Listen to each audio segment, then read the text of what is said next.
ஏத்தி போன்ற உந்தன் மூச்சோடு உந்தன் தோல் சேரு உற்சவம் போது சசஞ்சம் சசஞ்சம் செய்யை கோது நான்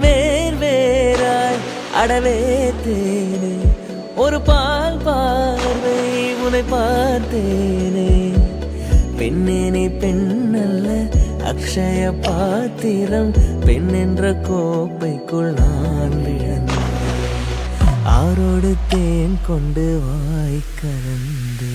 அசைந்தாடும் காற்றுக்கும் அழகான பூவுக்கும் காதலா காதலா அலையாடும் கடலுக்கும் அது சே